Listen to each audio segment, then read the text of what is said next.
Ready to elevate your credit understanding and score? With insider tips and a plan, you can take action to improving your score, which can save thousands in unnecessary finance charges. Let's tackle today's topic with your coach, Credit Christy. Hey friends, it's Christy, your credit coach. Thank you so much for joining me for another episode. Today, let's tackle the topic on how to handle it if your significant other has a credit profile that is in the trash. Did you know that 75% of couples are money opposite? And as much as that's a good thing, think about it. If both of you were spenders, well, you could wind up with a bankruptcy every 8 years. Money opposites can also create a bit of conflict in conversation. So let's talk about finance, money, spending, credit scores in a relationship. Let's get an understanding of how we got here, where we're going, how to have a conversation, a healthy conversation around it, and then strategies and a plan for improving your credit, your financial goals, and taking some action steps as a couple. So here we go. But let's start with asking you a question. Who taught you about finance and money and credit? Yeah, most of us weren't taught. It was more caught with what we saw going on in our environment. A lot of times our parents or caretakers demonstrated a certain relationship and belief that they have about money and spending and finance and credit, and we tend to just kind of inherit those beliefs and those actions. Well, where did your caretakers or parents get their beliefs? There's a really good chance they just inherited it from their caretakers or parents based on what they saw. So if that's the case, we've got a lot of room for improvement. So let's start with talking about credit scores. If you have worked on creating and maintaining a really exceptional credit score and your partner has not, you've got a 750 score and they might have a 560 credit score, well, that could really have an incredible impact on your bigger goals that could keep you from hitting some of your shared financial goals like buying a home, applying for a car loan, or even getting a joint credit card. There's also, in addition to that practical impact of having a partner with bad credit, maybe some emotional impact that comes along with that. If your partner makes great money but can't be on that loan because their credit score is too low for qualification, well, unfortunately, that could stand in your way of getting forward in your financial life. So we want to use this episode as a guide for the conversation and how to manage this situation. So let's create some understanding and then we will get into action with a strategy. So what are some reasons why someone might have a poor credit score? Maybe it's because of medical bills. I see that quite often. Sometimes it's student loans or personal loans that maybe you just were not able to keep up with. Your income just doesn't cover it. Maybe you were not in a position to get a continuance on your forbearance or deferment with your student loans once they come into play after you graduate. Or perhaps there was a job loss or something really terrible and traumatic that happened in your life, like there was a diagnosis of an illness or you had to become a caretaker for somebody in your life. There are a lot of different reasons why we get bumped off of our goals and the road. But friends, I've got to tell you, the majority of the time, it's because of poor spending habits. And it goes back to the question I just posed a few moments ago. Who taught you? So I don't mean to use this as an out, but it's not your fault. How can we win a game if we've never been taught the rules? So let's get a better understanding of how to play this game and how to win at this game. First things first, you've got to create a safe place to have this very open and non-judgmental conversation. Communication is absolute key in our lives and in our relationships. And so it's got to be a two-way road where both of you are feeling heard and understood, and that there's not blame and pointing of fingers going on. So my first recommendation is to schedule a time, plan it in between what else is going on in your life. Maybe you could say, hey babe, let's sit down and have a financial conversation this Saturday afternoon, and sit at some place where it's private and very comfortable. So don't do it at a restaurant. Don't do it out someplace public. Don't do it at your cousin's barbecue party where other people are around. If it winds up becoming a fight, you don't want other people around to have to experience that. And you also want that scheduled and planned time in a private setting. So that way, if things do get emotional, you have that freedom and that space to be able to work through those emotions together. I also want to suggest that you don't time this conversation during a high stress time. So if something is going on at work or with family life or some problems with the kids or whatever the situation is, try to do it at a time that's separate from that. I know some people try to sit at a park, at a picnic bench, or they'll sit facing each other in bed or in the living room and just have some downtime to be able to have this conversation. And I want to encourage you to frame it as a partnership effort to build this beautiful and better financial future for yourselves. You are going to ask some questions and go over some things together. My recommendation is to pull a credit report for each of you. You can pull it from Credit Karma if you have an account with them, although the credit scores are different than what, say, mortgage lenders look at when you're applying for a home loan. But for right now, the credit scores don't matter as much as the information in it. You can go to Equifax or Experian and pull a free credit report. You can also go to annualcreditreport.com, pull a free credit report, and that one won't have your credit scores, but it will have all the information from all 3 credit reporting bureaus presented on that report. So go over those credit reports together. Are there errors that you can fix? Well, then let's talk about getting those fixed. But really, what kind of debts are being reported? What kind of collections and charge-offs? What kind of payment history are you demonstrating? Are you paying your bills on time or are you struggling to do so? I would encourage you to write out all of your debts that you're carrying: student loan, personal loan, auto loans, your housing payment, credit card balances, and payments. I can include a really simple budget that you can access in the show notes. And I encourage you to create a budget together. There's really no way to assess your situation until you can see it all written out. And I can tell you, there's a really good likelihood that you are spending more than you are taking home. So if that's the case, just know, unfortunately, that's kind of the norm right now for millions and millions of Americans. But this will give you an opportunity to see where you can cut, to see what it's going to take to pay off and pay down some debts. So that way you're no longer servicing that payment. That money can instead go towards the other things that you'd like to have in your life. And then once you discover this information, write out what kind of financial goals you want to achieve together. I'm going to encourage you to put at least a couple short-term and at least a couple of long-term. So here's some examples.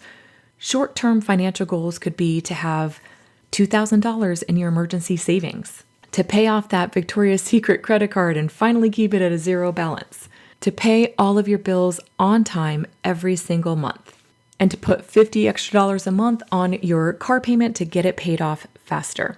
And then some long-term goals might be to start saving for the purchase of your first home where you can really grow some great roots.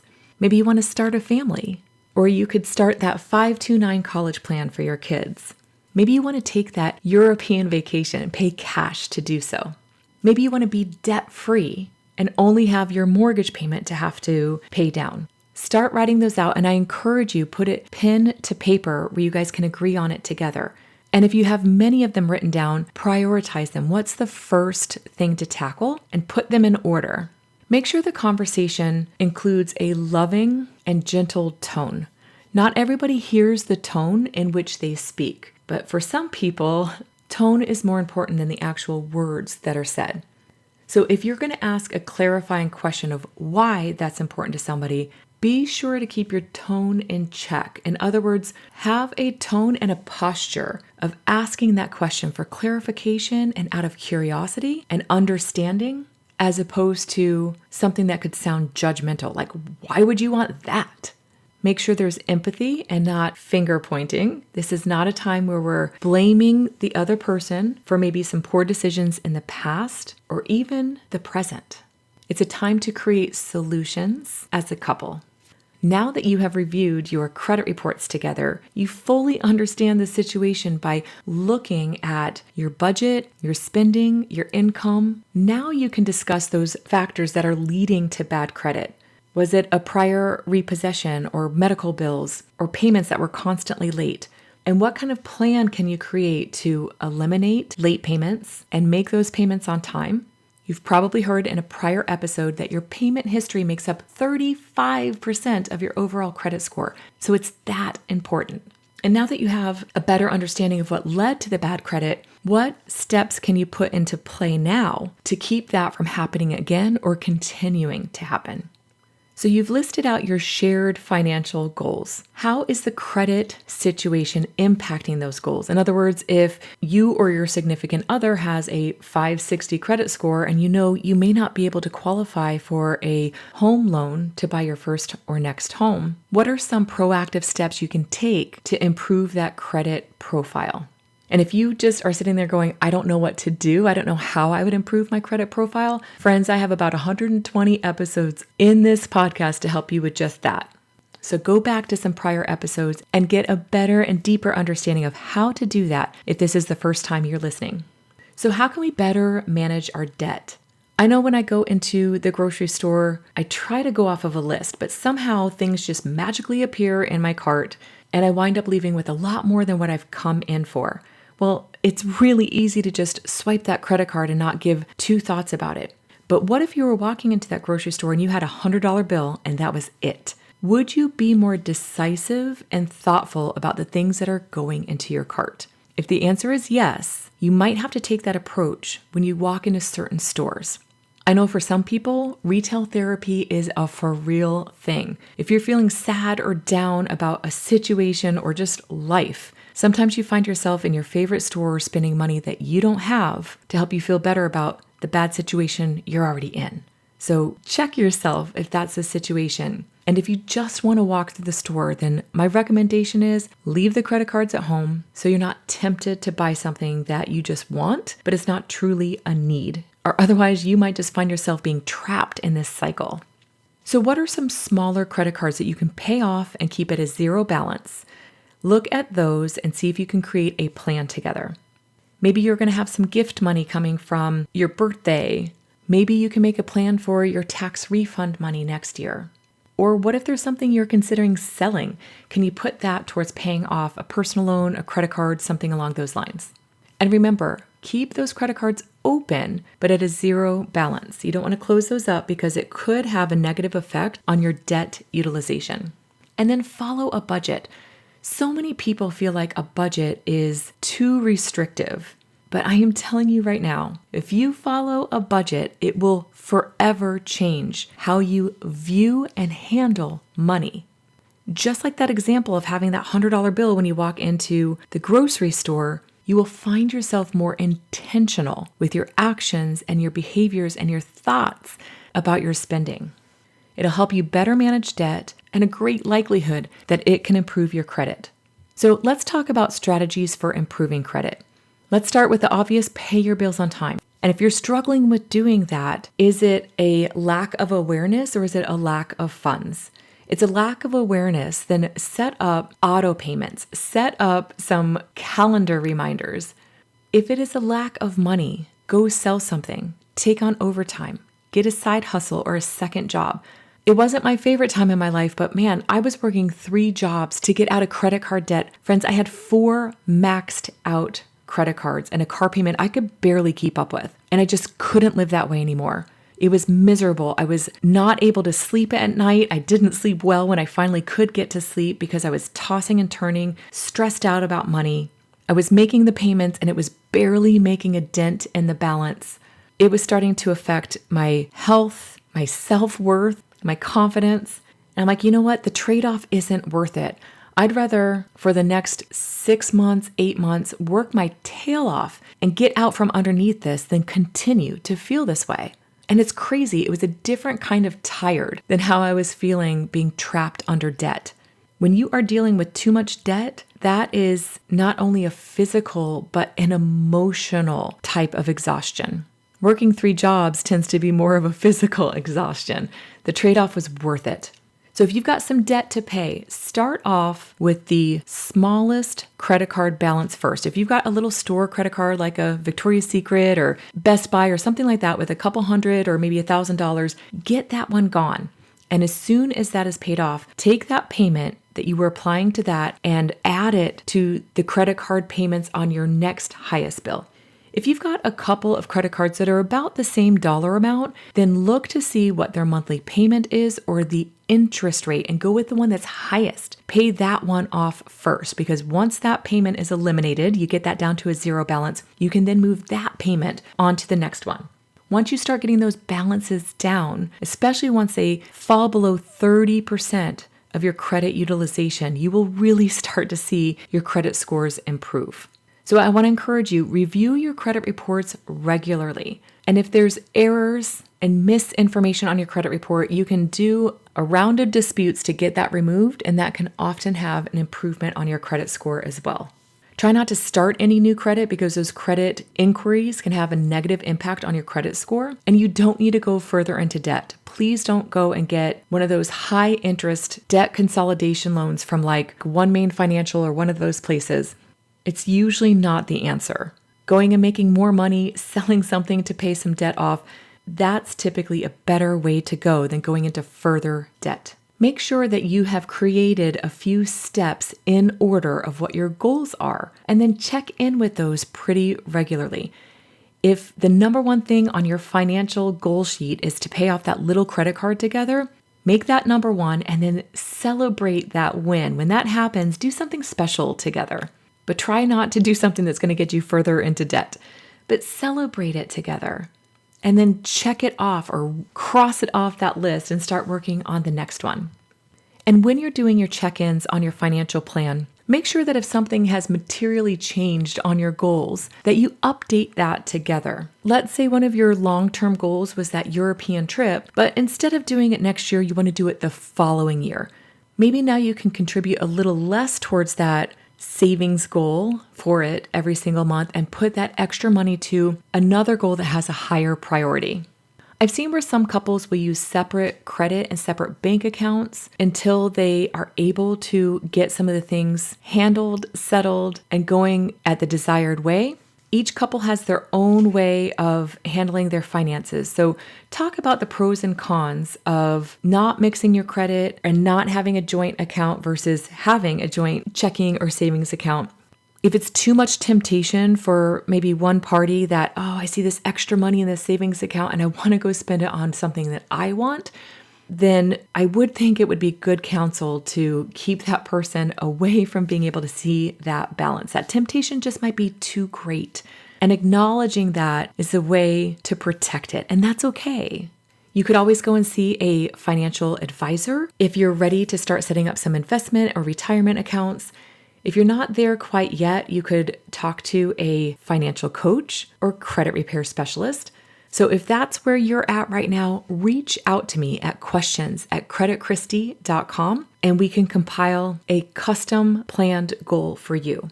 And just remember, you've got to have patience and consistency because improving credit and your finances, it takes time. Just like you've committed long-term to each other in a relationship, this is also a relationship with your credit and your money. And it can sometimes take a longer than desired time to get straightened out and on the right path to help you accomplish your goals. Just be consistent, be patient, and celebrate those wins. But having a plan is the most important thing you can do, and being an understanding of one another. In the book I published last year called Finish Financially Free, there's a couple of chapters that could really be significant for you in your conversations. See, I started off this episode saying that 75% of couples are money opposites. And that can create conflict because you guys are coming at it from a different perspective and a different place. You have your way of handling and dealing with money, and so does your significant other. It doesn't mean it's the best way. Maybe neither way that you guys have is the best way of handling it. And maybe now you can create a new way of approaching and handling money. And one of the chapters in Finish Financially Free is on money personalities. So although we each have our own personality, and in certain situations, environments, settings, and even with different people, these different traits of our personality shows up. Well, when it comes to money, we have a money personality. So some people might refer to themselves as savers, and some people might be spenders, and some people might just be avoiders. They just believe that they're no good with money and they have no business having it because they don't know what to do with it. Well, that may have been your story in the past, but I want to empower you to get educated when it comes to money so that you'll start having that confidence to make great decisions with how you want your money to work for you. So just know that your partner's poor credit or poor money decisions or even actions and behaviors, it doesn't have to continue forward. You can create this to be a thing of the past. It's going to require teamwork and trust and creating a mutually beneficial plan. If your plan moving forward looks like it's really one-sided, consider that that person that is benefiting from it being one-sided is the stronger money personality in the relationship, and there needs to be a little give and take on each side. So I want to encourage you as a couple, prioritize your financial education and continue to learn about credit together.